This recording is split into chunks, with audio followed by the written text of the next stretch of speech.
ಸಚಿವ ಸಂಪುಟ ವಿಸ್ತರಣೆಗೆ ಕೂಡಿ ಬಂದಿದೆ ಕಾಲ. ಸಿಎಂ ಡಿಕೆಶಿ, ಸಿದ್ದರಾಮಯ್ಯ, ಹರಿಪ್ರಸಾದ್ ಈ ಮೂವರಿಗೂ ಕೂಡ ಹೈಕಮಾಂಡ್ ಬುಲಾವನ್ನ ನೀಡಿದೆ. ಕೆಲವೇ ಹೊತ್ತಲ್ಲಿ ವಿಶೇಷ ವಿಮಾನದಲ್ಲಿ ನಾಯಕರು ಪ್ರಯಾಣವನ್ನು ಬೆಳೆಸಲಿದ್ದಾರೆ.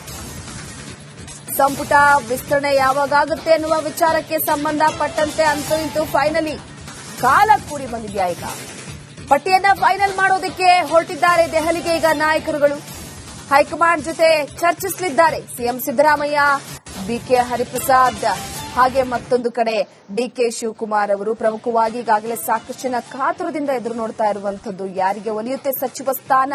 ಸಚಿವ ಸಂಪುಟ ವಿಸ್ತರಣೆಯ ವಿಚಾರಕ್ಕೆ ಸಂಬಂಧಪಟ್ಟಂತೆ ಕಸರತ್ತನ್ನ ನಡೆಸಲಾಗ್ತಾ ಇತ್ತು. ಈ ಸಚಿವ ಸಂಪುಟದಲ್ಲಿ ಯಾರ್ಯಾರಿಗೆ ಅವಕಾಶವನ್ನ ನೀಡಲಾಗುತ್ತೆ, ಯಾರ ಹೆಸರನ್ನ ಫೈನಲ್ ಮಾಡಲಾಗುತ್ತೆ ಅನ್ನುವಂತಹ ವಿಚಾರಕ್ಕೆ ಸಂಬಂಧಪಟ್ಟಂತೆ ಒಂದಷ್ಟು ಕುತೂಹಲ ಇದೆ.